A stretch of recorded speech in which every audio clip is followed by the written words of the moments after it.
Okay. Lami. Okay kayo. Kayo. Ay, okay.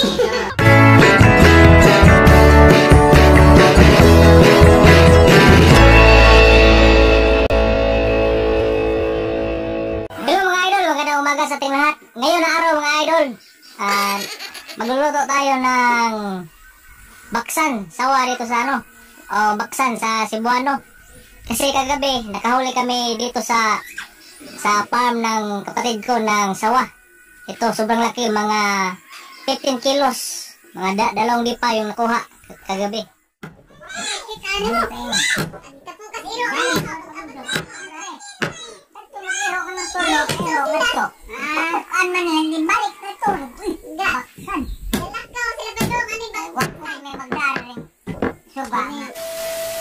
Pagkatapos ng pakluan, ang kalahati ay gawing adobo, tapos yung kalahati ay fried sawa.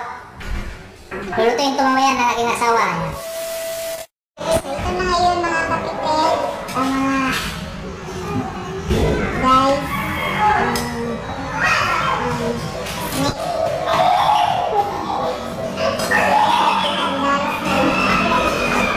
wala na tubig, ay dalawang nag-fried. So ngayon, ang gagawin natin ay ipag-fried yung ahas. Lalagyan natin ng crispy fry. So ginawa natin ngayon ay binabalutan natin ng crispy fry ang ahas para pag iprito siya maging crispy. Parang chicken joy naman.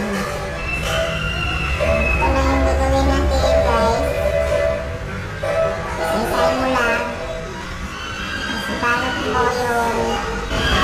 ipapry na natin yung ahas with a crispy fry.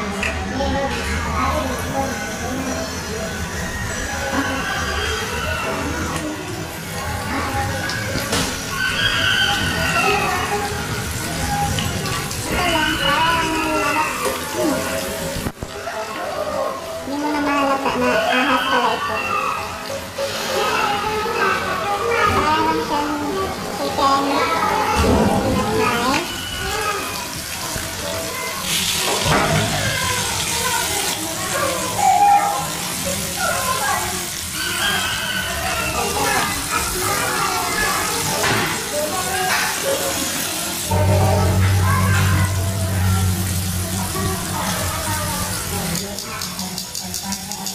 Sapat nyo yun, hintayin mo na natin hanggang ma-crispy na siya.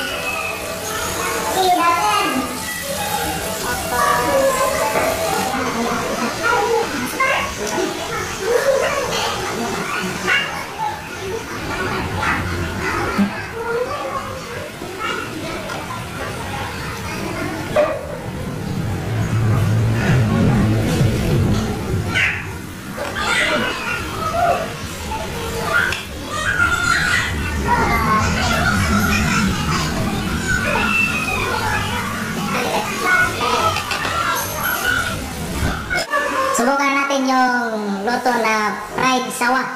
Luto na ring asawa. Subukan natin ipakain sa kanila kung magustuhan nila ito.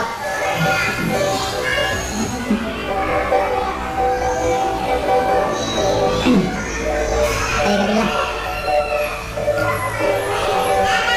Nah, luto na kasi mukha dia.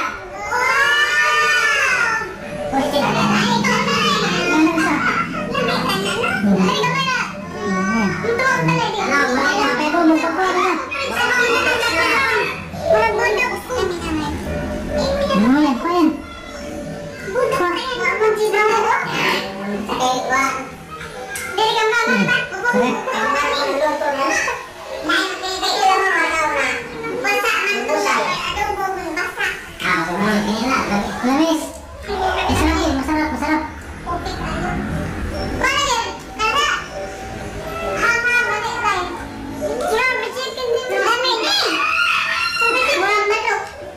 Masaya sulti ka muna. Okay kayo. Sawa.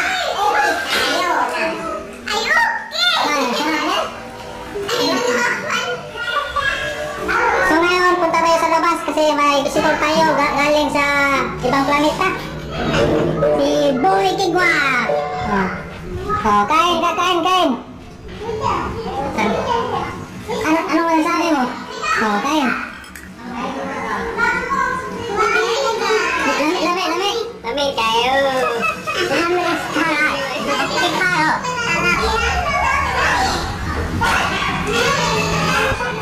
Lami kan. Sarap kan, sarap. Sarap. Ha? Lami kan, lami ya. So, ngayon mga boy bitokon, naubos na yung sawa natin.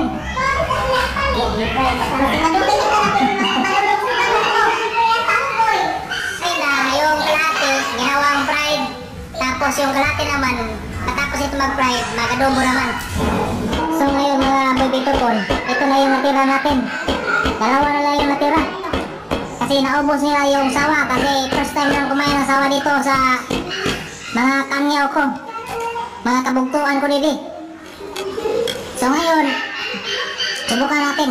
Masarap daw yung lasa nito.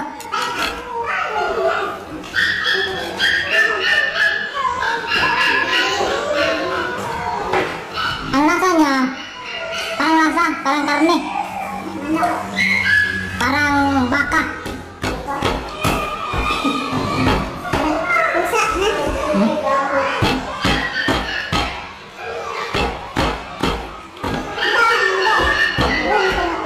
Kasi doon sa tinitirahan namin dati sa Samar, maraming din sawa doon. Kaya pag yung mga kapitbahay ko doon, makahuli sila ng sawa, binibigay na sa amin. Natuto akong kumain mga boy bitokon ng mga exotic food kasi nung nandun pa ako sa Davao, ito yung mga tribo doon na kinakain, mga sawa, kahit ano ng mga exotic food kinakain nila. Kaya natuto rin kami kumain ng mga ganitong mga pagkain. So ngayon yung kalahati kanina, may kalahati pa tayo natira dito. Luluto yung aking misis ng adobo. Titikman natin mamaya kung ano yung lasa.